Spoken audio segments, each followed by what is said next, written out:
일반적으로 비결이라고 한다면 알려지지 않은, 감추어진 좋은 방법을 비결이라고 합니다.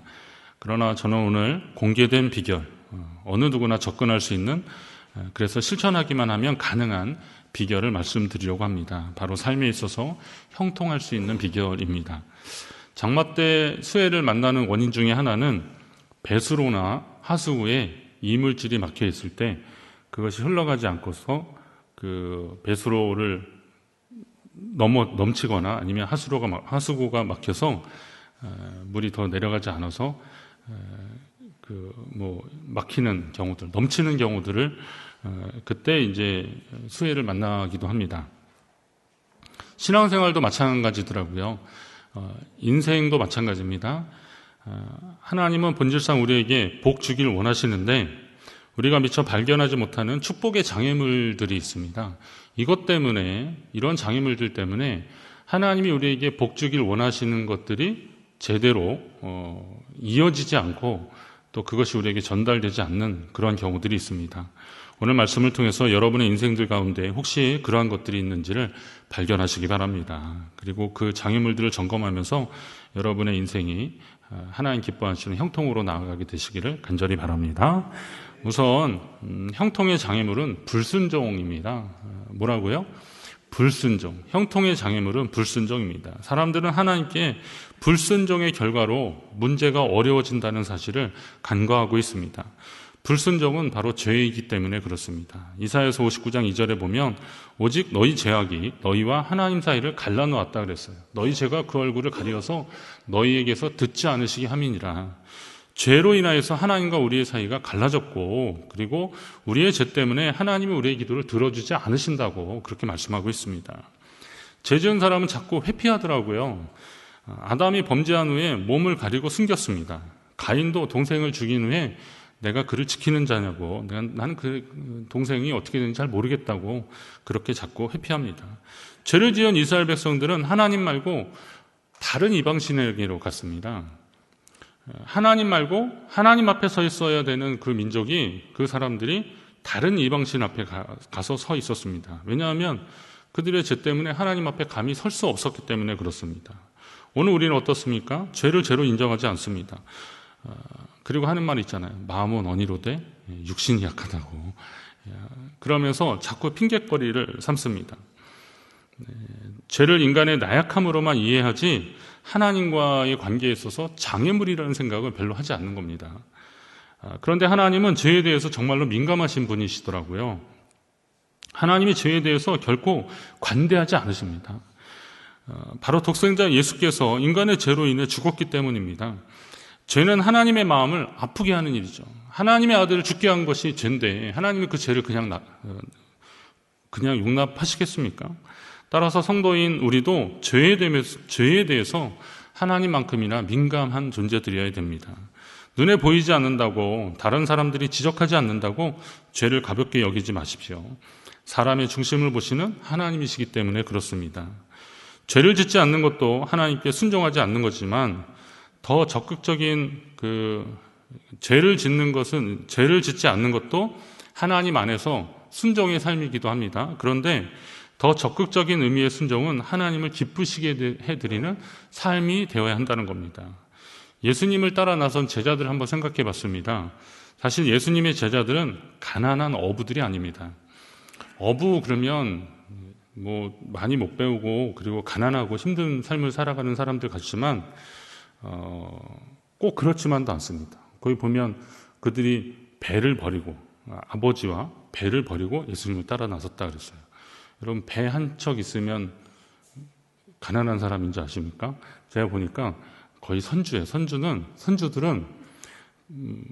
꽤 넉넉한 삶을 누리는 사람들입니다. 베드로, 야고보, 요한 이런 사람들은 예수님을 따라다니지 않아도 먹고 살기에 그냥 충분했던 사람들입니다. 그런데 이런 사람들이 배와 그물을 버리고 예수님을 따라 나섰다. 그냥 평범하게 살다가 죽어도 문제없지만 그들은 하나님 나라의 일꾼이 되고 싶은 마음, 주님을 기쁘시게 하고 하나님 앞에 의미 있게 쓰임받고 싶고 그런 인생을 살고 싶어서 배와 그물을 버려두고 예수님을 따라 나섰다는 겁니다. 그러면 여러분, 단순히 죄를 짓지 않으려고 발버둥 치는 사람이 복된 사람일까요? 아닙니다. 실수하더라도 하나님이 기뻐하시는 그 일을 위해서 헌신하는 사람이 복된 사람이라는 겁니다. 땅의 것에만 매여서 헤매게 되면 평생 땅의 사람으로 살게 될 것입니다. 그러나 하늘의 신령한 복, 거룩한 상급을 사모하며 하나님을 위해서 희생하고 헌신하는 사람은 하나님이 그것에 합당한 상을 주실 줄로 믿습니다. 하나님 앞에 순종하는 사람들, 불순종은 생각도 말아야 될 것이고 오히려 하나님을 기쁘시게 하고 하나님 앞에 순종하기 위해서 더 적극적인 믿음의 삶을 살아가는 저와 여러분 되시기를 간절히 바랍니다. 그리고 형통하기 위해서는 부모에게 순종하라고 오늘 성경은 계속 말씀하고 있습니다. 하나님은 질서의 하나님이십니다. 창세기 1장 2절에 보면 땅이 혼돈하고 공허하며 흑암이 깊음 위에 있었다 그랬습니다. 이 혼돈의 상황 속에서 하나님이 하나하나 이렇게 질서를 잡아가시더라고요. 이 모든 것이 뒤죽박죽이고 무질서했었는데 하나님이 빛과 어둠을 나누시고 빛을 낮이라고 어둠을 밤이라고 하십니다. 그리고 궁창으로 나누시고 바다와 육지를 만드십니다. 땅에 식물이 자라나게 하십니다. 해와 달과 별들을 만드십니다. 생물들을 만드셔서 살아 움직이는 것들로 지면을 덮으십니다. 그리고 마지막으로 사람을 만드시고 이 모든 것을 그 사람에게 위탁을 하시는 겁니다. 이런 모든 과정들은 하나님이 질서를 하나하나 잡아가는 그런 과정들입니다. 하나님은 무질서의 상태에서 질서를 잡아가시며 세상을 만드신 분이십니다. 피조물은 이러한 창조의 질서에 순응하는 자들, 그런 자들이 바로 피조물인 것입니다. 그러나 인간은 이러한 질서를 거역하고 말았습니다. 불순종도 바로 그런 거죠. 하나님의 질서를 거역한 겁니다. 꽤 오래전에 그 복제양 한 마리 나오기 시작했는데 그러면서 세상이 떠들썩했습니다. 이후에 경쟁적으로 세계 각국에서는 복제 실험을 계속하기 시작했습니다. 그래서 뭐 개도 나오고 뭐 양도 나오고 소도 나오고 막 이렇게 막 나오잖아요. 그런데 이게 좀 이게 윤리적인 논란이 있어서 그렇지 기술적으로 복제 인간의 탄생도 뭐 불가능하진 않을 것 같습니다. 그런데 여러분 이게 뭐냐면 생명의 탄생의 신비를 신의 영역에 두지 않고 사람의 영역으로 끌어내리려고 하는 그런 사람들의 그 질서를 거역하는 일들인데요. 이게 신할 평지에 하나님과 같아지려고 바벨탑을 쌓던 그 사람들의 그 모습하고 다를 게 뭐가 있겠는가 이런 생각이 듭니다. 생명 연장에 대한 미련은 불치병의 환자를 그 냉동을 시켜서 미래 세계에서 치료하도록 그렇게 만든답니다. 그러니까 지금 기술로는 의학 기술로는 이게 안 되니까 이 사람을 냉동을 시켜서 그리고 뭐 어느 정도 후에 깨어나게 해서 그 사람을 고치겠다는 거예요. 근데 저는 그 기사를 이렇게 보면서 내가 지금 이렇게 사랑하고 관계 맺고 있던 이런 사람들하고 헤어져서 미래의 어느 세계, 알지 못하는 그런 세계에 알지 못하는 사람들 속에서 구경거리가 되듯이 해동이 되어서 그 병을 고친다고 한들 그 인생이 과연 행복할 수 있을까? 이런 생각이 드는 겁니다.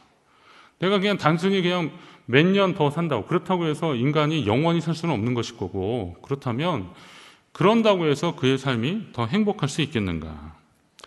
저는 아이 셋을 낳을 때마다 죽을 고생한 아내에게 평생 고마운 마음이 있습니다. 정말 힘들어 하더라고요. 첫째하고 그리고 막내는 낳을 때 못 봤는데 둘째는 이제 제가 같이 옆에서 지켜줬는데요. 저를 잡아 먹을 것 같더라고요.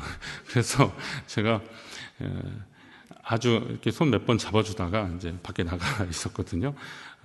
그랬습니다. 이게 알고 보니까 인간의 죄로 출산의 고통을 더하게 하신 것이더라고요.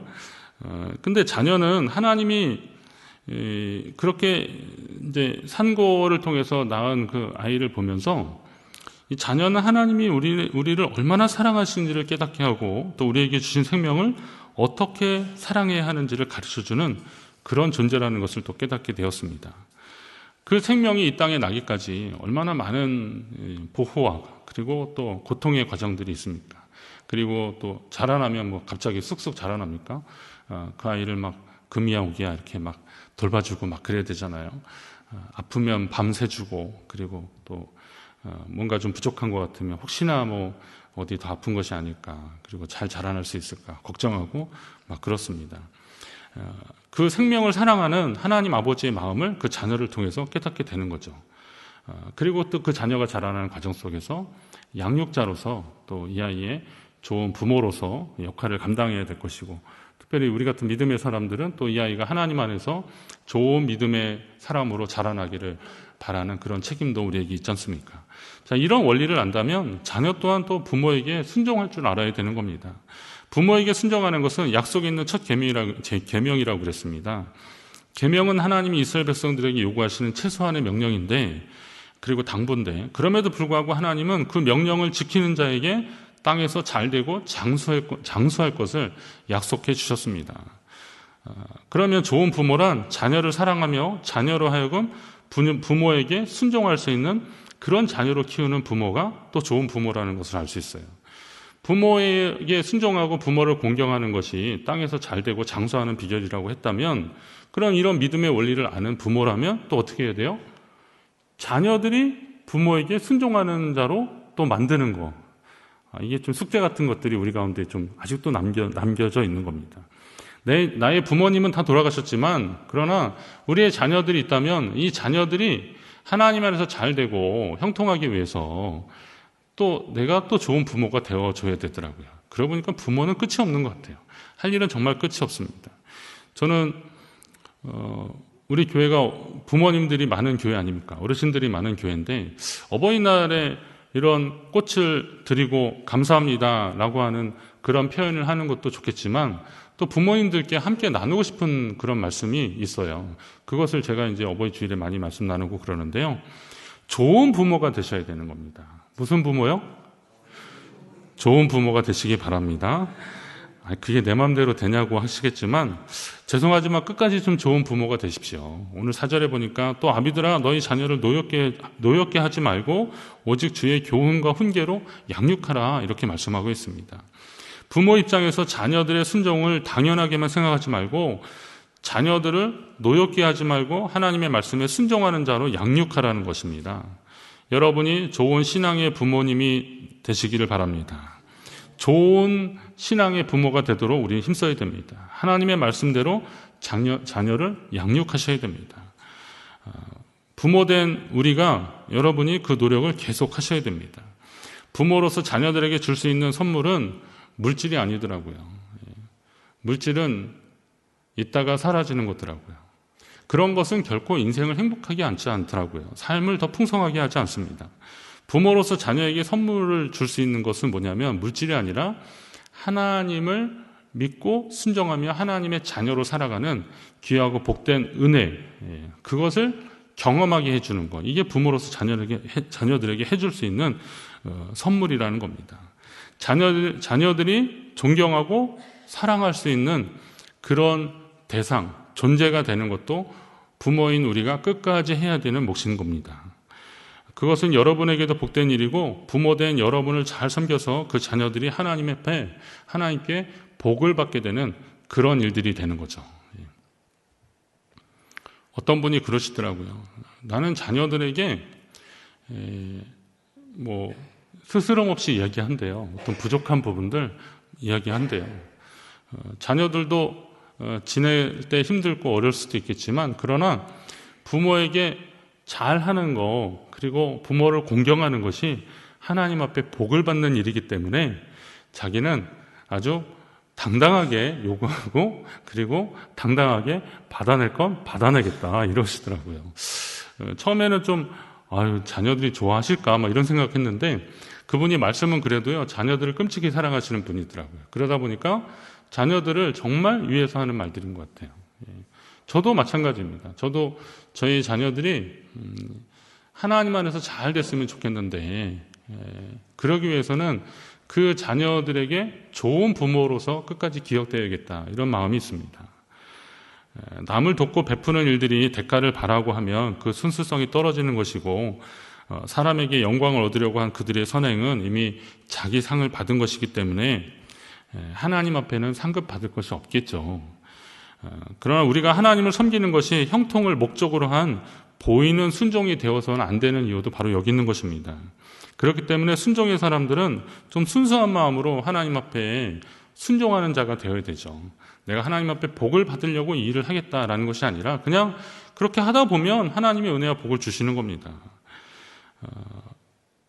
그 마태복음 25장에 보면 이제 예수님이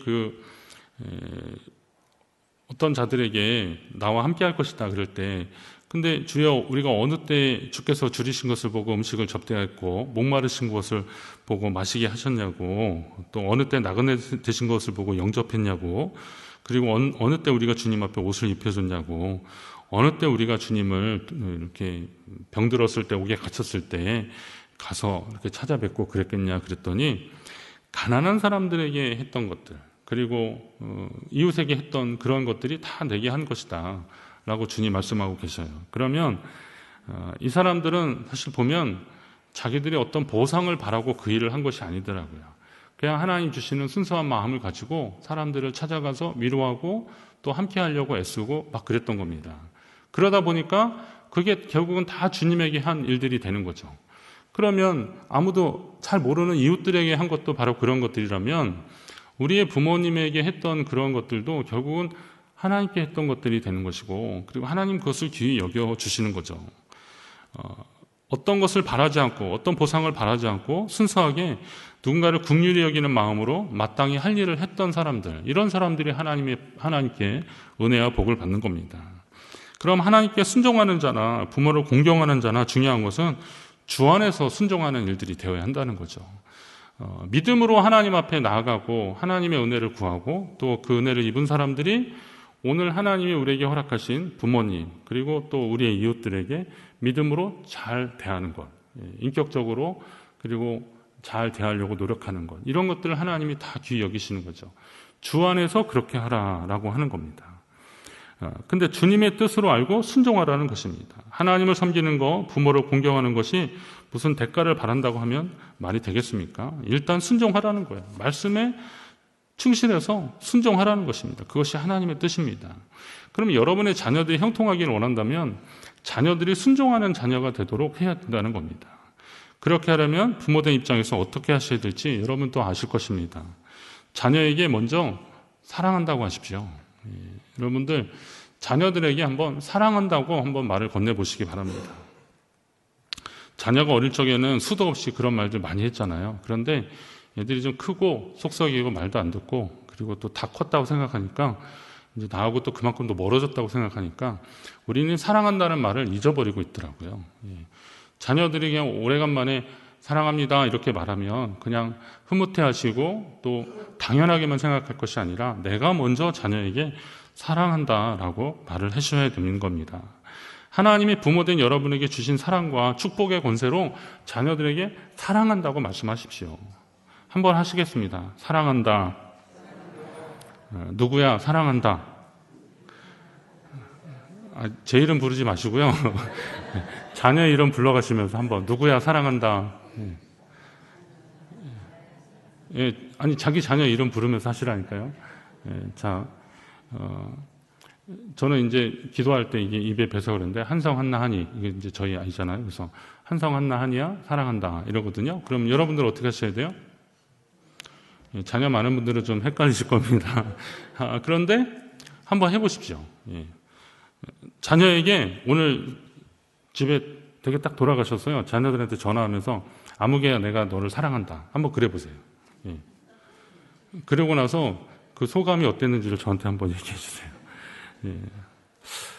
언젠가 전화기 너머로 제 어머니께서 사랑한다라고 말을 해주셨는데요.